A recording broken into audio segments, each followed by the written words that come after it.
Welcome to the Think Small podcast, hypergrowth for small businesses. So, what's slowing you down? So hello, everybody. This is Gene Bohinski from the Think Small podcast. And today we have a special treat. We have the CEO and founder of Mitchell Martin, which is a long-time, really distinguished staffing company. And he's going to share with us how he got started in his business and some of his unique philosophies that have been successful not only for his clients, but also for his employees. So thanks, Eugene, for coming. Hi, Gene.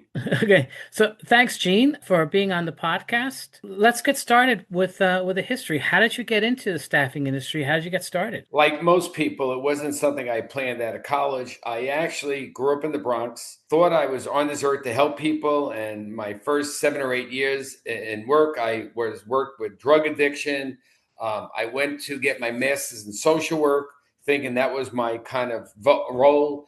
And then I just realized I really just not a good caseworker. I'm a little too action oriented. It was very Freudian. And I just said I didn't think that was going to be right for me. I did get involved with a nonprofit with a bunch of other people. We got money from the government. This is in the late 70s, early 80s, to help people who were unemployed and underemployed. And we ran a really great program for about 7 years.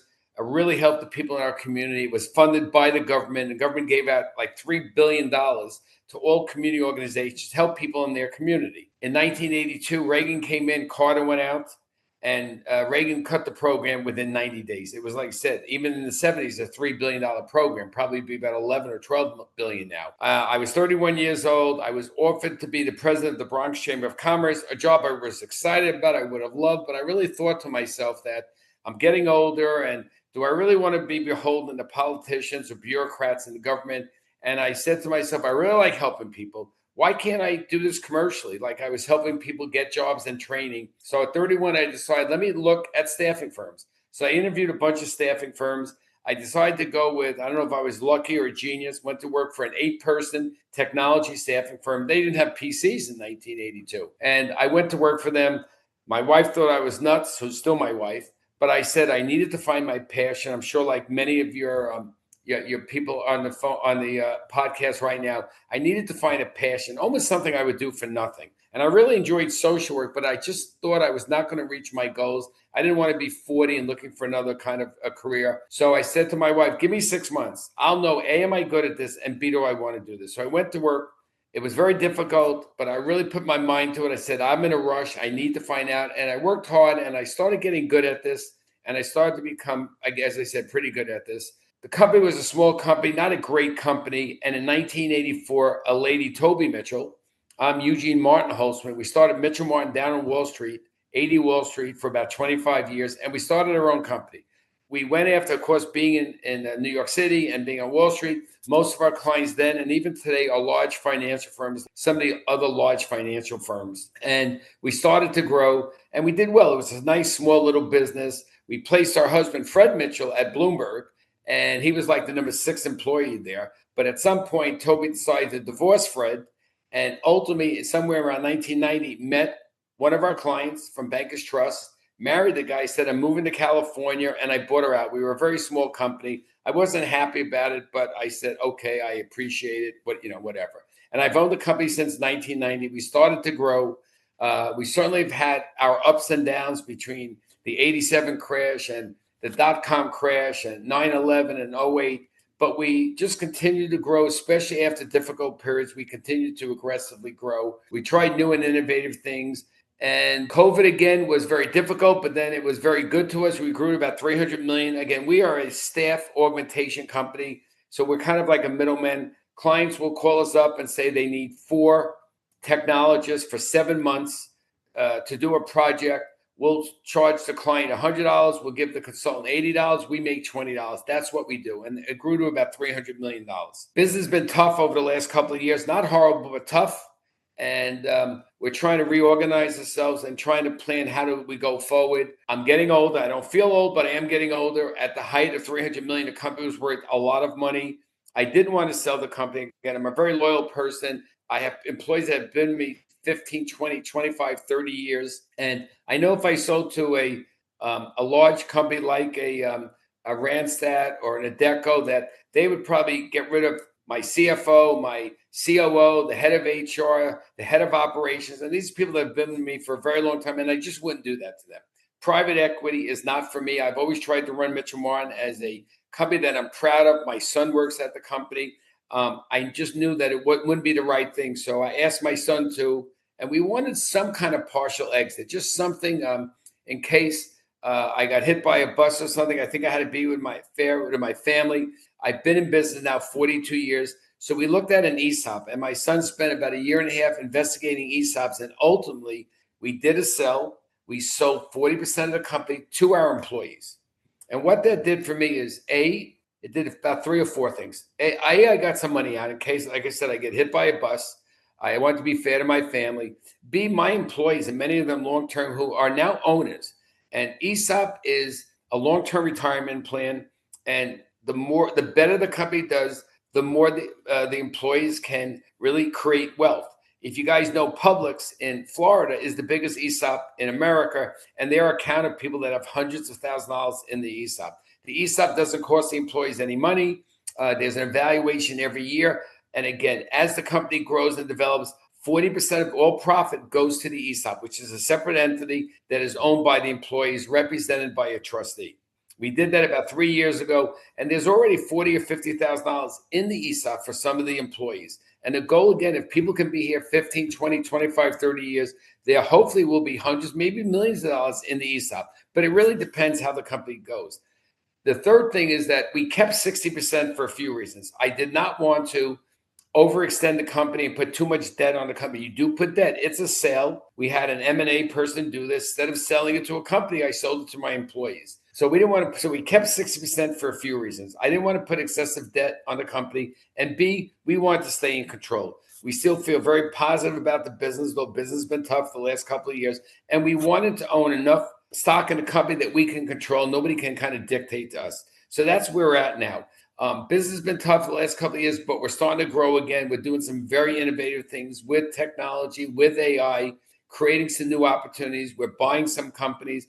We're very kind of positive about the industry, and we wanted to be independent and stay agile. We did not want to be part of a large company or part of a private equity. I recommend to a lot of your listeners out there that if they wanted to get some kind of exit but stay in control, the ESOP is a really, really good option. And more companies are looking at it as a option towards a private equity or a sell. One of the things that you mentioned when we spoke before was how you always thought out of the box as you grew. Well, you might want to elaborate that for some of our listeners of how you've used that throughout your growth, because growing to a $300 million business from being a founder, I mean, there's not too many people that actually do that. It's probably it's a small group of people that can go from starting something to actually still run over 40 years to a 300 million company. So maybe you want to share some of the thoughts on that.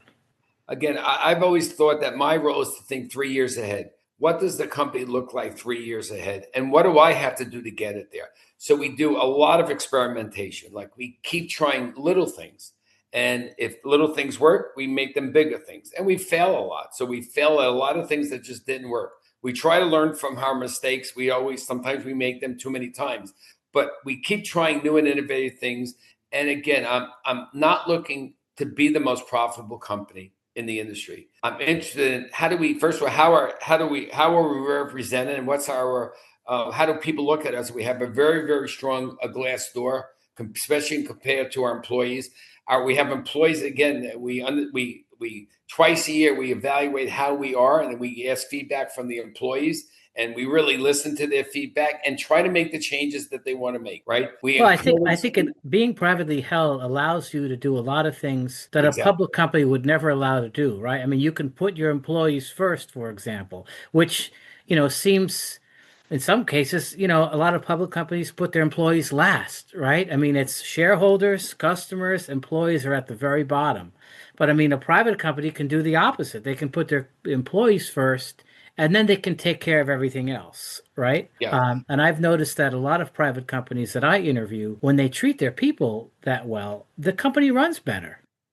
Right. And especially private equity, their goal is to sell the company in 3 to 5 years. They're not interested in employees. And I was determined not to become private equity and not to, although many people in my industry are private equity.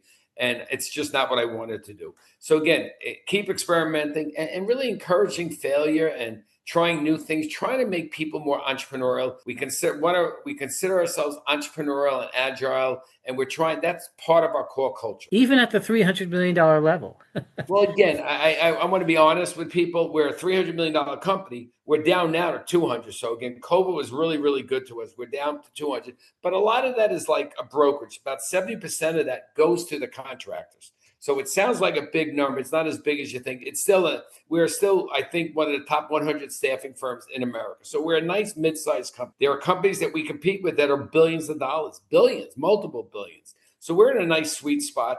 I think where a majority of companies in our industry are probably under 30 or $40 million. So we're in a good sweet spot that I think we can act like a large company, but not behave like a very large company with a lot of bureaucracy. I think there's a lot of lessons in what you've said for our viewership, particularly how to treat people, the ESOP story. I think more people, maybe there's people that are first hearing about it, but if you're looking to exit and you have more than 15 employees, it's worth checking into that. Like you did, it seemed to work better. I've heard so many good stories about how that motivates your staff to really work even harder. Have you noticed a change in attitude after a lot of the staff have become owners? It does take time for people to understand it, but once they start seeing the money in their accounts, they start to get it. Again, not everyone is entrepreneurs, so you can't expect everyone to become an entrepreneur. But I'd say at least 20% of our staff starts to understand it, and I've seen an increase in effort and being more involved and coming up with better ideas, and it's been a very positive experience. If any of your listeners want to reach out to me, please reach out to me on LinkedIn or give me a buzz. We're very happy. And again, business is not great now. People saying, Gene, are you sorry you sold it? You could have made a lot more money. We're not sorry at all. We want to see Mitchell Martin continue as an organization, probably beyond me. And again, and that's my goal we have a lot of employees that are in their 30s, 40s, and 50s, and they want to continue. And I hope the company continues beyond me. Where do you see the challenges ahead in your industry? Again, business has been very tough for a few reasons. The overhiring during COVID was crazy, and that's where we went. We grew to 300 million. And I think companies over the last couple of years have really controlled hiring. I think there's issues between political and economic issues. And then, of course, AI has become a very big issue. Companies are holding up hiring because they think AI is going to solve the problem. Reading the Wall Street Journal the last couple of weeks, companies are starting to reevaluate, saying AI it's not going to happen tomorrow, and we're probably going to need a lot more people than we think. And then I read another article that said a lot of the baby boomers are retiring, and that there is going to be, especially in certain professions, there's going to be a lack of talent. So the future looks positive to us. We've got to adjust. We've got to commit to AI and figure out how to use it to become more productive and effective. Not so much to get rid of people, but how do we get people to be more productive? That is the key to me. Yeah, and my small experience with AI shows that unless you're actually using it to do jobs, you can't see the potential. So people have to be using it, trying it to see what it does, to understand both its strengths and limitations. And that's true for all businesses. You have to deal with it. You have We're to use it. encouraging everyone. We're testing different products. We're failing at some, but we're really pushing people. There is a little bit of resistance, but we're really pushing people to experiment and try with new and different things. Well, that seems like that's been kind of the ethos of your company since the beginning. I remember I was working with one company that they put this idea of, try fast and fail fast, right? Right. Figure it out, learn, take what's good and move on, right? And you got to do that fast. Especially in this environment. Things are changing so dramatically. People say, look, you're successful. I have failed at so many efforts, so many things I've tried and have failed at. I just made sure it didn't destroy the company. But you got to fail to win. And you learn from failures. I don't think you learn that much from your success. You learn more from your failures, and then you adjust. And it's really a cultural thing of really encouraging people to come up and try new ideas. And it's okay if things don't work out. Things happen after that. I often find it's the law of indirect opportunity where you try something and it really doesn't work that well, but then you make some kind of adjustment or pivot and that works. So sometimes you got to fail to succeed. Makes a lot of sense. I think most of the people who are successful are humbled by the amount of failures that they have, and that's why they become successful. You can't get to that next level without going through that purifying step, right? You got to go through those things to learn, right? Because otherwise you don't learn. If you're not tested, if you haven't gone through those things, you're not tested. Agreed. I say baseball players fail 7.5 out of 10 times, and they can go to the Hall of Fame. Right. So if they can fail, we can try and fail also. Right. So do you have anything else you want to tell the business owner community before we wrap up? I just think, again, the ESOP was also a great retention and recruitment. It makes us unique and different. I'm always trying to be different. We did just hire a fractional CMO to really kind of brand us, to separate us from, there's so many staffing firms, and too many of our clients think all staffing firms are the same, just like, whatever. We're trying to really brand ourselves to be unique and different and really explain to the community out there what makes us different. That's great. That makes sense for almost any business, right? Carve out a niche for yourself where you're different and you can offer a better service, right? That's what we all try to do. You got to differentiate yourself. You got to separate yourself from the herd. There are so many firms out there that are doing things sometimes very poorly. So the goal again is, how do you separate that? And it's hard to do. Well, thanks again, Gene, for being on the podcast. It was great to hear from you. I think we all learned a lot and hope to talk to you again soon. I appreciate it. Thanks, Gene. Welcome to the Think Small podcast, hypergrowth for small businesses. So, what's slowing you down?